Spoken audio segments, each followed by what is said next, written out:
Hello, I'm your host, Juliet Marsh, the Chief for Mission Integration here at Providence St. Joseph in Burbank. And here with me today is my guest, Dr. Angelique Campen, an emergency department physician of 20 years with Providence St. Joseph Medical Center. Today we are discussing the many blessings and challenges of being both a parent, a mom, a doctor, and balancing all of these roles in the midst of a worldwide pandemic. Before we start, I want our listeners to know that the information provided during this program is for educational purposes only. You should always consult your healthcare provider if you have any questions regarding a medical condition or treatment. Okay, let's get started by welcoming our guest, Dr. Campen. Hi there, thank you for having me. Well, it's our pleasure. Can you tell us a little bit about yourself and your journey to becoming a physician, particularly within the emergency department? Great, certainly. So I'm a LA native, and no one in my family was in medicine. No one, I didn't have any exposure to doctors except going to my own doctor. But from an early age, I was really interested in what was inside the body. Blood or things like that didn't bother me. I was just always curious to see what was inside. So I think that's what had me start thinking about healthcare and medicine and so forth.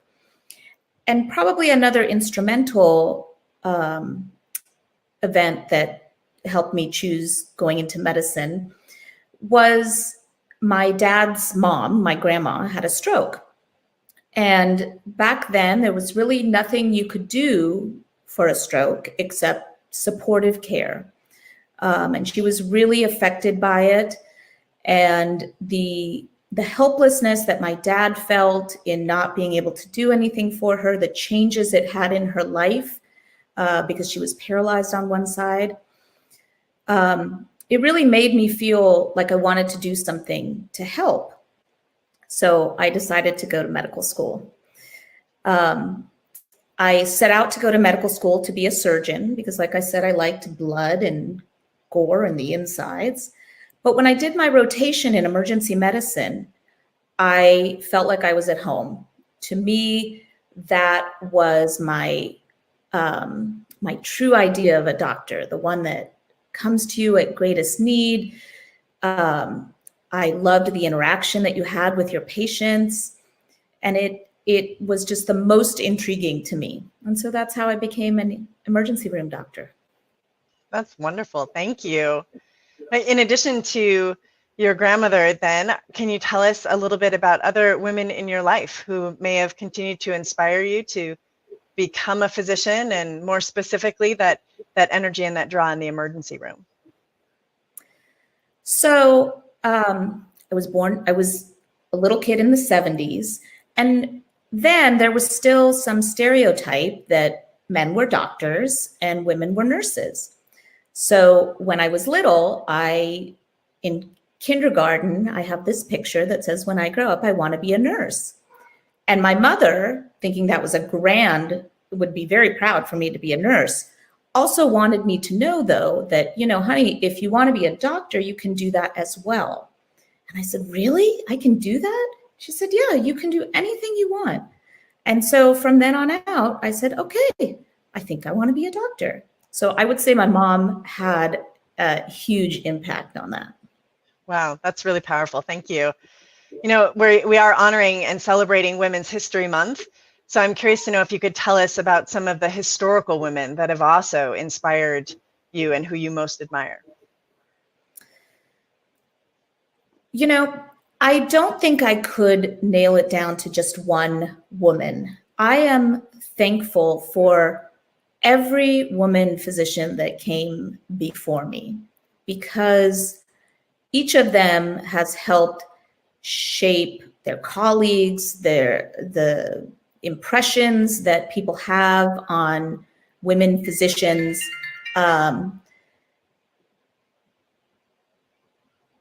and have kind of paved the road to make my entry into medicine as a woman that much easier.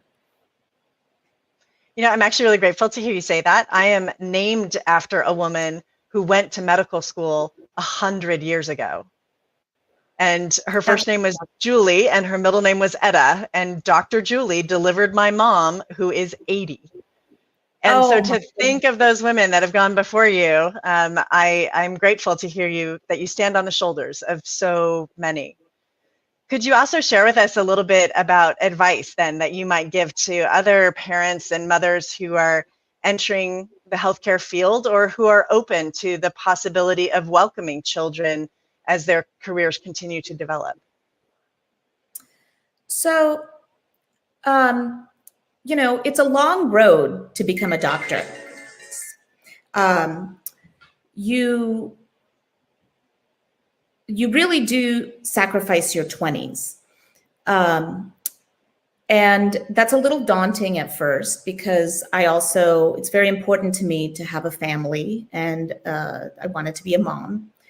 So my advice would be not to go on anyone else's schedule, that schooling can come at any time. So to go about your life, and it's totally doable to be a mom and to be a doctor at the same time. You don't have to, it's not mutually exclusive.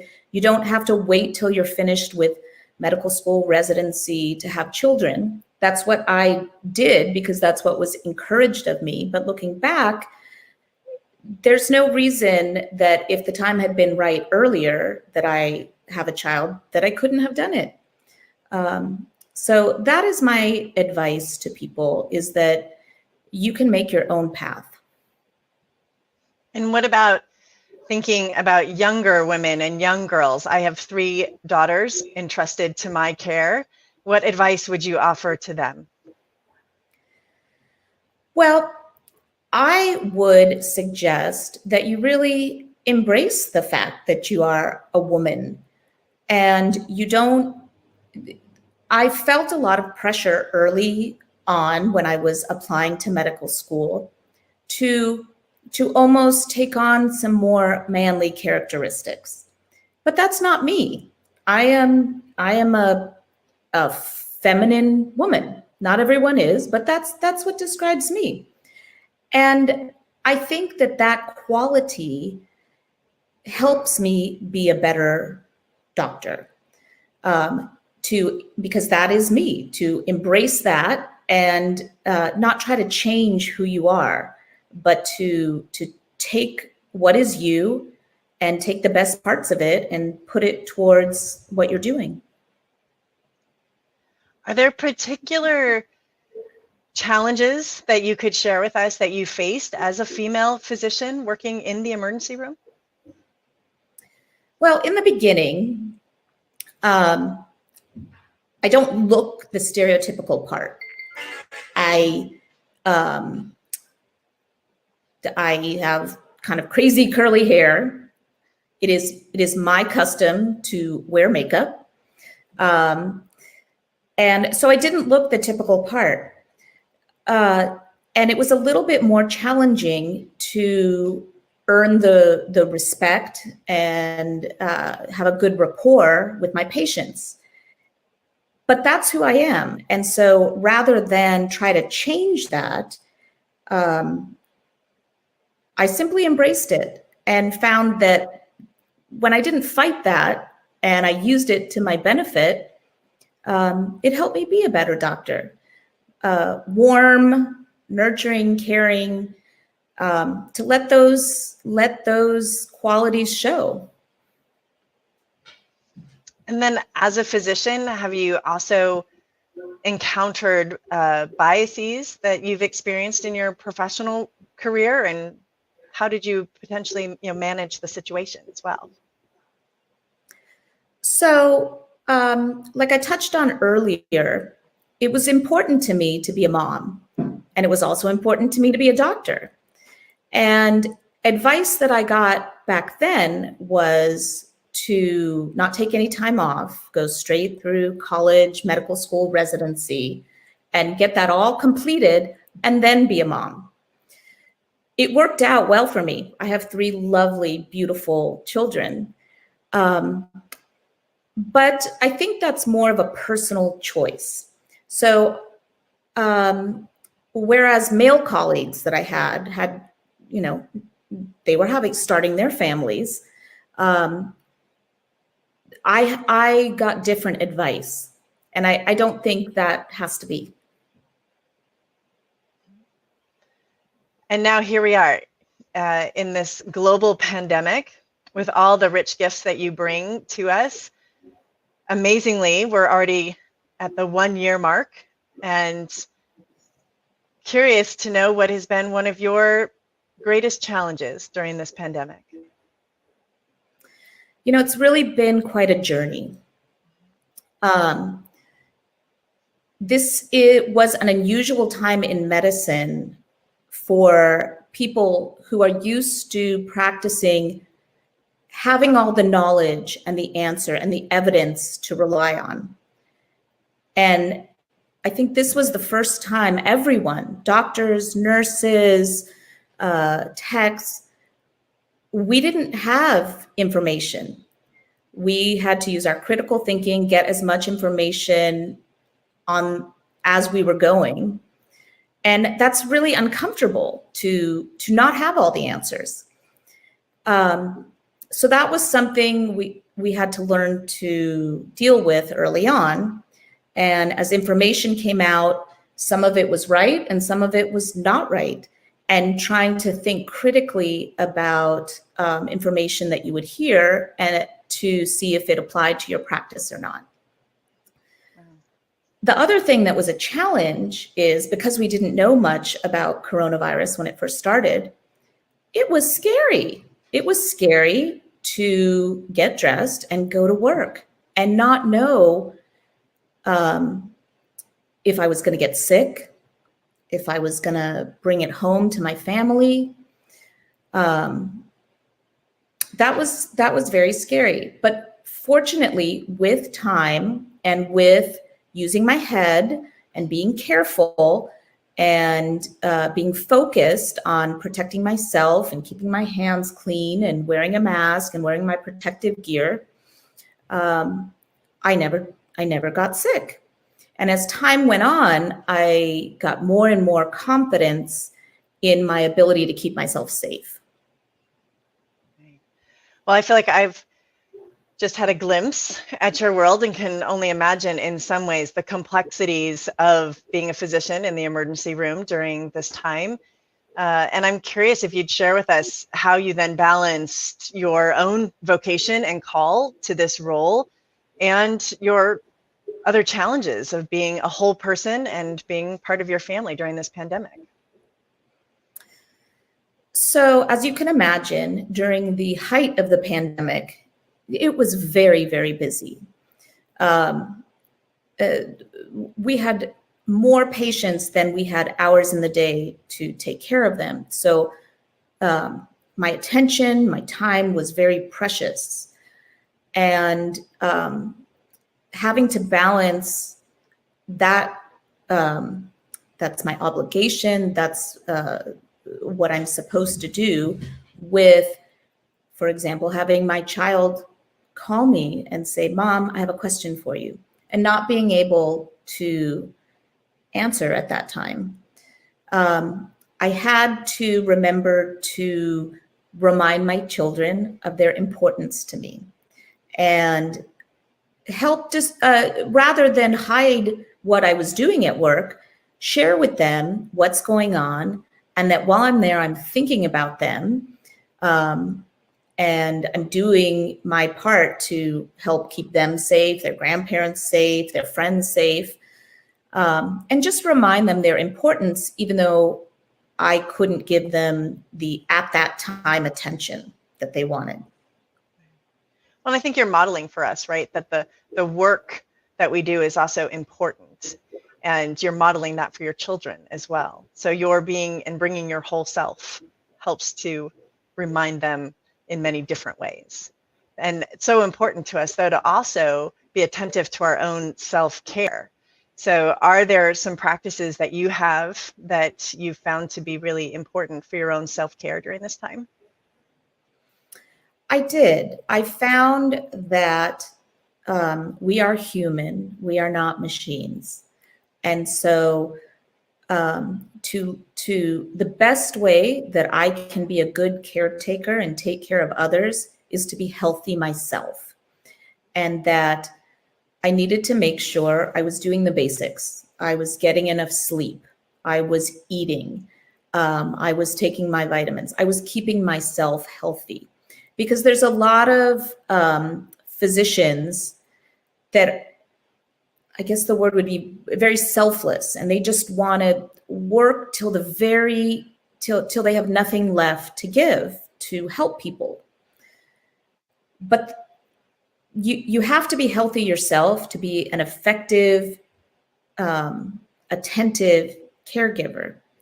And that goes for anyone, not just healthcare providers.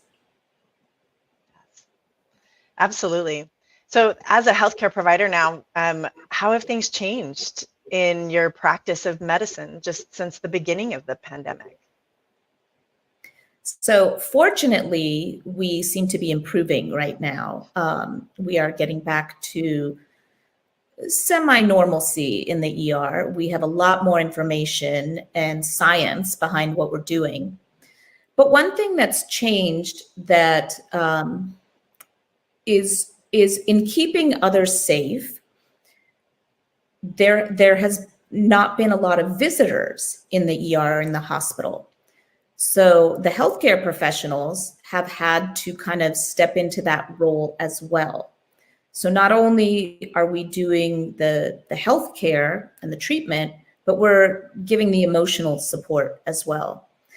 And I think doing this now for more than a year has made me a much better communicator, because I've had to be creative in the ways that I get information, talking to family members on the phone, helping put them at ease over the phone by describing their family member, letting them know that everything's okay or not okay, but in a calm, clear way. And I think that is was the biggest challenge and the most improvement I had to make through this pandemic. Well, and hopefully you'll take some of that insight with you as we continue to emerge from it as well. Are there other positive changes that you've seen in the healthcare field overall in the last year?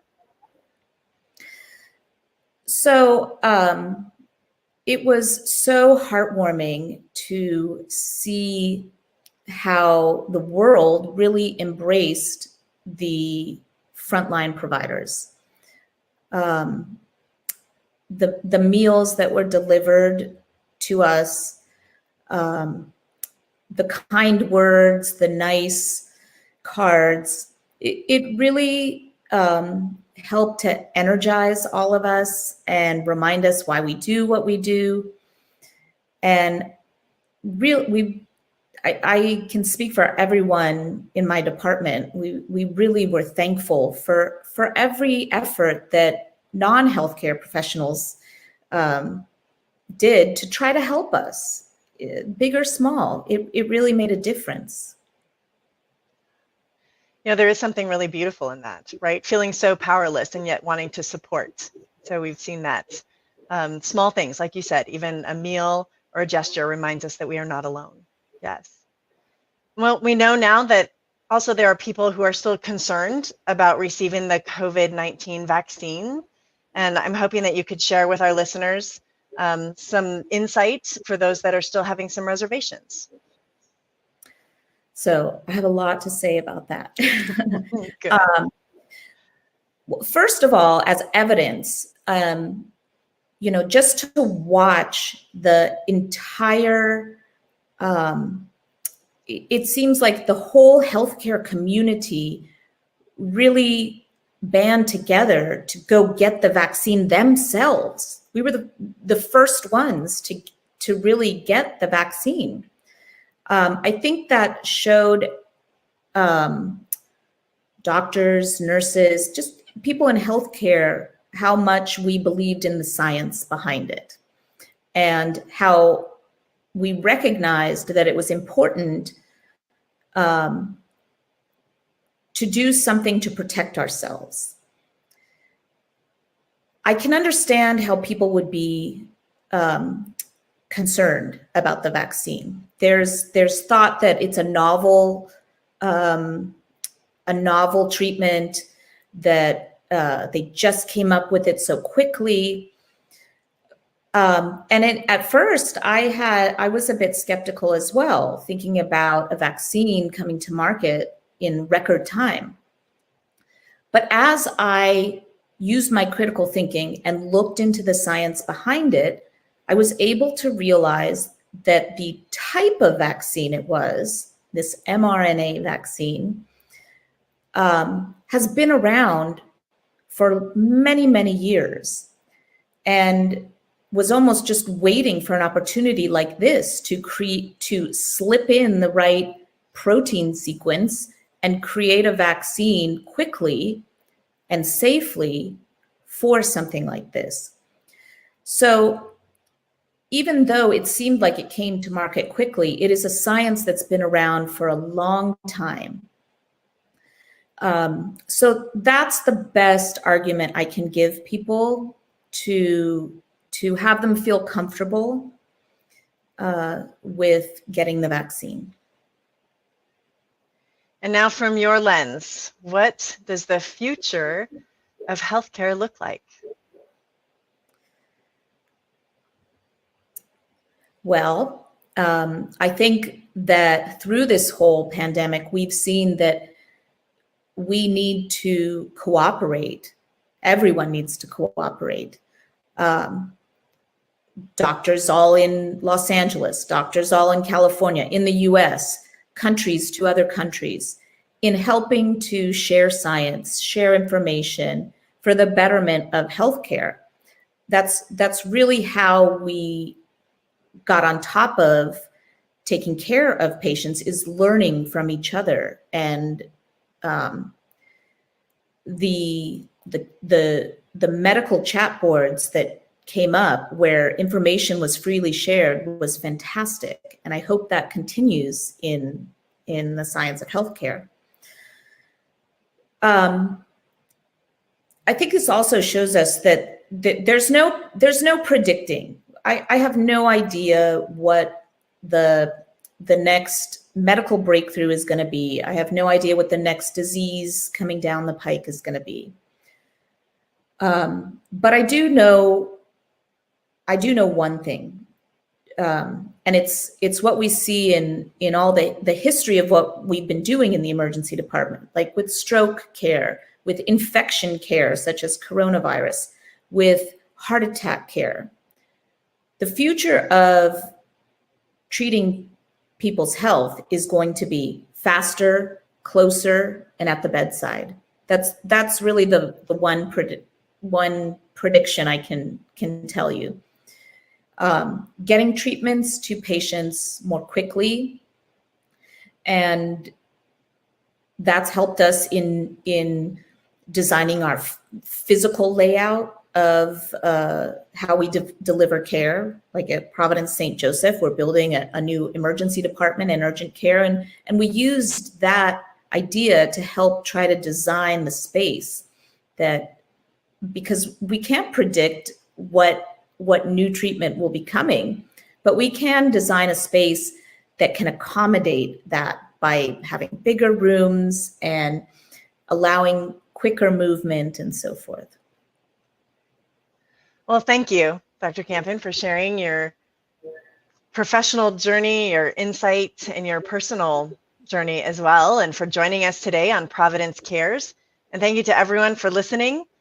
We invite all Providence caregivers to join the SoCal Diversity and Inclusion channel to stay up to date on all Providence events, partnerships, strategies, and educational topics around healthcare disparities. Make sure to listen to future podcasts on Dash Radio under Future of Health Radio, or your favorite podcast platform, and follow us on social media. We can be found on Twitter at Providence and on Facebook and Instagram under Providence Health Systems. To learn more about our mission, our vision, our promise, and programs and services, go to providence.org. Thank you.